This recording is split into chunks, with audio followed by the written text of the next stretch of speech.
Oh yeah, alrighty. Fresh 24 hours after the magnificent win against Gold Coast last night. Very, very happy with the effort the boys gave us. It was good to see. I was on the Big Tiger Footycast fan cam show last night, having given my opinion. It was good to see that we played more than just two quarters. That's something I think most people are going to talk about this week in their reports or their reviews or their opinions on how we went on the weekend. And it was really good to see that we played, the last quarter it was a bit of a downer. I kind of wish we had at least kicked one or two to not make me pull my hair out as much, but I'll still take the win. I know there's a bit of controversies coming out because of the Noah Bolter situation. He decided he was playing, but I don't care. You play your best team and you win, and that's it. But we'll do a bit of a breakdown of the players and some thoughts on some of the players as we scroll through their disposals and all that stuff. Can you guys give me a like and a comment? Maybe pick who you think who's going to be in. Maybe get the best on ground, or who get 3 votes, 2 and 1. Maybe leave that as a comment. Even you can do for Gold Coast as well. 3, 2, 1 on who you guys think will have got the votes. I think we all probably have the same thought of who it might be, but we'll break it down anyway, so we'll go from there. So we'll start off with the most disposal. I'm going off the disposal as my highest, then I read across and we'll go work our way through and make our way down. So here we go. Where are we? Tim Taranto. I had him in my Supercoach team last 2 weeks ago, and I took him out because he had a bad game, and now I'm regretting it because he had 120 points. So I wish I kept him in now. But Tim Taranto had 1 goal. It was a great goal. That pure just run-in straight kick. And it's good to see that Tim Taranto is starting to get those goal-kicking shoes back on, because I think that's what makes him an elite midfielder, which does make him a top 150 player in the competition, Kane Corns. Up you, mate.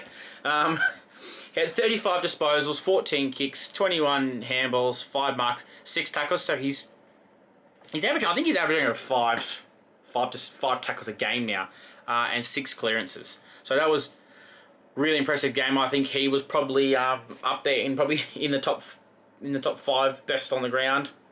His work rate, the continued desire to chase the ball and never give up is impressive, and you can start to see that the rust is coming off from interrupted couple of seasons, and he's starting to break into what made him so elite and why Richmond wanted him so bad over here. And you can see it's starting to roll off on a lot of the young players, that he's showing the players how to do it. And this is where you start to see why at the start of the season people want him to be a captain, or at least a vice captain, and eventually become a captain of our club. So, which is good to see. Now this is who I'm going to say I think will be BOG, Nick Flostone. Now Nick Flostone's game of the weekend was magnificent. So I think he may even set records for himself, but he had 27 disposals, 24 of them were kicks, so he didn't want a handball, he just decided to get it out of there and get going. He had 3 kicks, 13 marks, 4 tackles. I felt bad for Gold Coast, because all they kept doing was just, we'll get it in the boot and we'll just kick it down there, and you just kept marking it, they couldn't get past him. So it was kind of good for once that we were on that side of the tree or the branch, where it's our defenders doing that.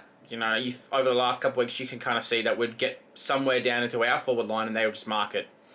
And this is kind of a game. It's the game that kind of proves people how good Nick Flostone is, because I think over the last couple of years since we've gone down, he's just kind of been tucked away and nobody remembers how good he really is. So he's my best on ground. I think it's hands down, not hard to say. Checker Popper had 1 behind, but he had 27 touches, 11 kicks, 16 handballs, 4 marks and 2 tackles and 8 centre clearances. He is still doing his. It's good to see Hopper is now back to that GWS form. Obviously, only his couple of years he's been here, he's been very interrupted, and it's now good to see that he is breaking out back to that good form of that kind of a bull, because that's what he is. He just puts his head down and goes at it, and somehow always seems to keep his hands up in the air and get a handball out in a very tight situations and seems to somehow find somebody every time. Sam Banks had 20 disposals. He had 9 kicks, 11 handballs, 3 marks, 3 tackles. I think Banks is starting to build up on a consistent base now of I think he's regularly getting 20 disposals or close to. So it's good to see that he's starting to get form. I think he's going to end up being a superstar, but I think he's going to be one of those players that you want to take him to war. You know, when you're in the trenches, he's a guy that you want to have because he's always going to be there. So which is good to see. We need players like that, you know, that just come in, do their role, and that's all they have to do. You know, they don't feel like they need to carry the whole entire team on their shoulders. Dow kicked a goal, 18 disposals, and out of those 18 disposals, 8 kicks, 10 handballs, 4 marks, and 3 centre clearances. Apparently that was his first goal since 2022, and he's only kicked 2 in his whole entire career. So it's good to see that some of the midfielder players are kicking goals because it takes a lot of pressure off the midfielders. So not the midfielders. The midfielders take a lot of pressure off the forwards if they can start kicking some goals, because you know then you start to worry about now I've got to worry about the midfielders kicking goals, not just the bloody forward line. So I know a lot of people aren't keen on Dow, but I just don't think he's got it. I do think I would like to see him going forward a bit as well. He seems to be quite crafty and seems to know where the sticks are pretty easy as well. So Jack Ross had 1 goal, 17 disposals, 6 kicks, 11 handballs, 4 marks and 2 tackles. I think he started like a house on fire at the start of the season, and he's had a couple of bad games, and then this is a good game. This is what I think we need from Jack Ross. You know, he doesn't have to have that magnificent game like he did against Carlton and have 28 touches and 2 goals. You know, if he can average a goal here and there and 17 disposals, and he has an elite ability to find a way to get players into space. So it's just something he needs to keep doing, and we can build on that. So the old bald Mamba is my nickname for McIntosh. He had 17 disposals, 10 kicks, 7 handballs, 1 mark, 2 tackles, and 3 clearances. It was good. Bit of a quiet game. He didn't really kind of. Besides his one big kick, that he kind of realised that Jonty Fuller was going to get down further and a bit faster, so he just went with the old thumb. But yeah, it was a good game. I'd probably give him a B. He didn't do anything too bad, but he just did his job. That's all he needed to do. So. Jaden Short, 1 goal from about 55, and it looked like I had plenty of height, too much height on it. But as we all know, he's got a thumping left and right foot. So, 16 disposals, 4 kicks, 2 handballs. I would like to see him stop the kick to handball ratio. Is to me is a little bit too much right now. I think he needs to simmer down on those kicks. But he's just such a big kick on him, so it's just good to use. Then he had 2 marks and 2 tackles. It was a good game. Not a superstar performance, not his usual, but he's just doing his job, and I think he's building himself back up to some good form. A big old Sammy Lawler. Now he's a player that is impressing me every week. I think if you could probably do a video a little bit later on him. I'm pretty sure he's averaging a goal a game and 16 disposals as a first year, so it might even be up there with the most consistent rookie this year so far. I know he had a game off last week, but even then he still averages 16 and a goal nearly every game, which is really good, which is what you want from a upcoming midfielder who's going to be a superstar. I think we all can agree with that as well. So Seth Campbell, 2 goals. I would agree. Not sure who said it, but I was on the fan cam last night, and there were people were kind of having a conversation of if Seth Campbell was to maintain this form for the rest of the year, he would have to be a chance for the All-Australian in that forward pocket, because he's nearly averaging, like, besides last week, he's kicked 2 goals a game, and he's just setting up goals. Like what he did to Noble on that bloody far right flank game, they don't argue, sold it. Unfortunately, he was too tired to get that kick through, or it was either that he kicked enough distance, or Lynch just didn't come forward enough to read the play earlier. So, but yeah, he's gonna be hard to drop. He had 15 disposals. So that 9 kicks, 6 handballs, 3 marks and 1 tackle. I kind of want to see more tackles out of him as that pressure forward, like what Morris Rowley Jr. is doing. But because he's kicking the goals, you can kind of live with it. Nathan Broad, he had a good game. 15 disposals, 2 kicks, 12 kicks, 3 handballs, 9 marks. So he was another one similar to Nick Vlostein. He just seems to be in the right place at the right time every single time to make those marks. And I just don't understand how he doesn't drop them. He just seems to clunk them. He's just got glue in his hands. So, yeah, another good game from Broad. I think it's good because he's starting to show players and other clubs why he was so wanted by North Melbourne. Because North Melbourne could use him right now in that defence because it's atrocious as North Melbourne's defence. And somehow we're showing better signs than Melbourne, Carlton, was that North Melbourne and West Coast. And we just started our rebuild 6 months in. So then it was Tommy Lynch with his 2 goals, 14 disposals. He had 10 kicks, 4 handballs, 4 marks, 2 tackles. I think their first goal, I think he kind of led the way of that we weren't just going to be pussyfoots and let anybody do whatever they want over us, and that was it. So it was good. He led by example, and you could see it worked because it got under a lot of the players' skin, and they ended up giving up a free kick anyway, and we got a free goal. So I think he found the balance of playing on the edge but not going over it. I feel like if he could play like that every game, he'll probably have a couple more games. I think he needs to be kicking nearly 2 goals a game for us to win. Now I know we're not supposed to be winning, obviously because we're trying to rebuild, but winning a game just puts a lot of belief in these young players, and Tom Lynch is leading by example. Now other one was Tom Brown. Doesn't seem to do much wrong. He had 14 disposals, 10 kicks, 4 handballs, 4 marks, and 1 tackle. Elite kick, and you can see it's still happening. So I don't think he's going to be dropped anytime soon. I think him and Luke Trainer, I know it sucks that Luke Trainer plays a sub. I didn't like that idea. I get the idea it's just a rest from a young fellow who's going to be playing on Thursday night anyway. I think that's why.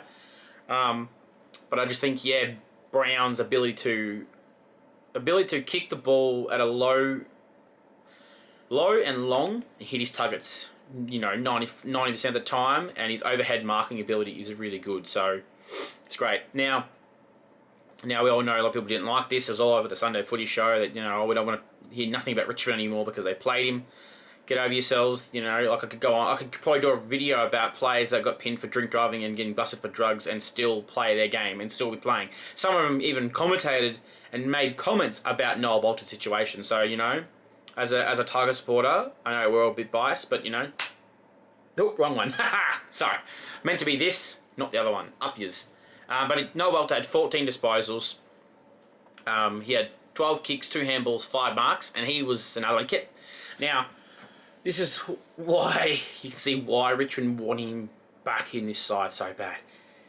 As I recall, coming into this game, Max King was maybe tied or second in the Coleman medals. He had been averaging 4 goals a game. He kicked 1 goal this week. 1 goal, and I think he had 3 or 4 disposals. That's it. And then previously, last year, when Noel played on him, he kicked 1 goal. So it is a big weapon to have that you can pretty much null and void a player who is leading the Coleman medal or in race for a Coleman medal, and then you give him to 1 goal and 3 or 4 disposals and has no impact. So just shows you the skill and the ability that he has as a guy who's that big but that strong and that fast, and that agility and the reading of the play and the desire to take it on. He is just trying to get the respect back from the club and the AFL fans. Now, it may take longer than 1 game. Obviously, we'll work it out what happens on Tuesday, where it goes from there. But, a lot of people think it's just going to be community service, and we'll go from there. So I don't know what people want us to do. They all just seem to think we should just give in to the media and give in to what they want, and that's how it works. So up to most of the media. So who will go from there? James Trezise, 1 behind. He had 13 disposals, 8 kicks, 5 handballs, 2 marks, and 3 tackles, and 2 centre clearances. So he must have gone in the centre at some stage, which is good to see.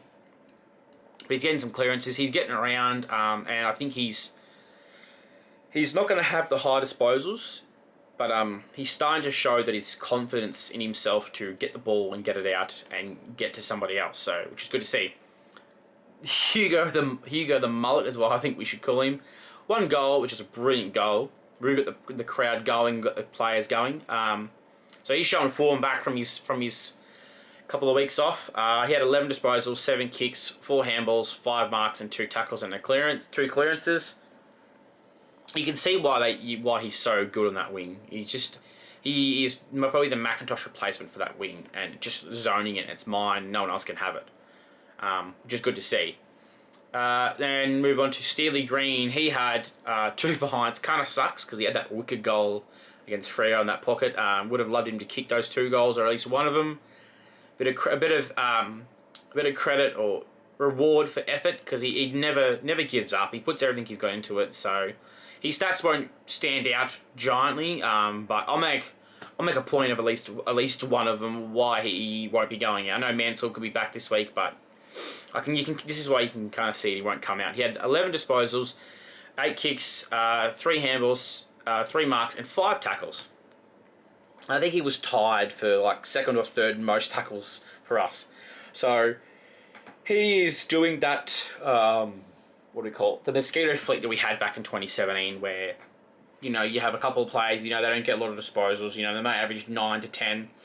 But they give you 5 tackles, 6 tackles a game, and they don't stop. And that's what you want from a Steely Green. He's not meant to light the world on fire. He's meant to play his role and tackle. That's it. That's all I want. That's all I want from him as a fan. So, and then we'll move on to Aussierules, the lightning bolt in a jar. I swear that's what it is.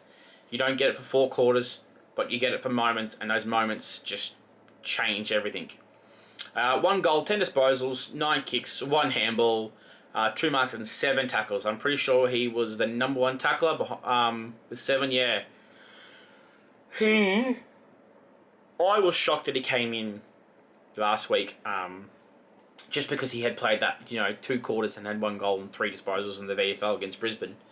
But I feel like he might be one of those players where the VFL is too low, but the senior level's just right for him. Where some players are really good at the VFL, but they can't make it to seniors, and there are some players who are really good at seniors, but they're not good at the lower levels. So I think that's what Junior is. I think MJ, that's what he is as a player. And he ain't going out anytime soon because he just lit the world on fire. You can't tackle him. He's like a little rocket. So, very similar to his Cyril, just that small player that just has those twists and turns to get away. So, then Toby Nankervis, a pretty quiet game. I think for disposals, obviously we're so used to him getting the ball a lot and moving around. But he did a good job in the ruck, which does every week anyway. So, sorry guys. Ooh, give a yawn there. He had 10 disposals, 5 kicks, 5 marks. So 5 kicks, 5 handballs, 2 marks, which I really felt like he had more than that. But 5 tackles as a ruckman. He loves that physicality. And he also had 26 hit-outs and 3 clearances. So it's a good sign for Nank. He's still the old fellow still got it. The old Nank the Tank still performing at a high level. As he's coming to the twilight of his career, but I think he's still got another year or 2, maybe even 3 in him, as long as his body doesn't start to fail. But see how we go. Now Ben Miller, I want to give him credit because he got blasted last week. Now I don't believe it was his fault. Josh Tracy did lit him up. I think that was a bit of a mistake from us as a club to realise that it's not working. Need to change it.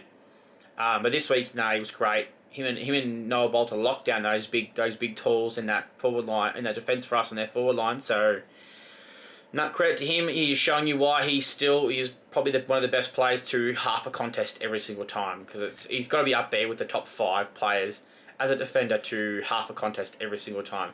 He nearly wins them every single time as well, but stats won't show that. But he had 7 disposals, 6 of them were kicks, 1 was a handball, 4 marks and 1 tackle. So he did his job. That's all he has to do as a defender. So then Jonty Fall, 1 goal, 1 ripper first goal that just had those hops to jump up there with that bloody right hand and just come back down with me. And a couple of good lead up there marks. Definitely loves the physicality, as you could see. Him and Tom Lynch were that first quarter thriving off that girly. We all call it, a lot of people in the media call it girly. They get the jumper punches and you pull them and you push each other and all that stuff. But he was loving it. So, and that was the reports came out of him, was a physical player and loves to crash the pack. So, and he was definitely showing it in his second game. So he only had 6 disposals, 4 kicks, 2 handballs, and 2 marks and 1 tackle. But I think he just did his job, and that's all he had to do. So he'll build on that, and you can definitely see that, after the first game to this game, he's got better every single time. So, yeah. Now, this is the one that kind of annoys me. Samson Ryan here. I just don't think I think he's going to be that player like Tyler Sunzi. So he had 4 disposals, and he played nearly the whole entire game. I think he was subbed out the last 5 minutes, 10 minutes of the quarter on the 4th. So for a player who played the whole entire game, it's just... And he played and he rucked, so he should have got a lot more than what he did. I'm just not sure he's going to make it. Now, a lot of people are big on him and have raps on him, but I'm not sure. Like, just my honest opinion as a fan.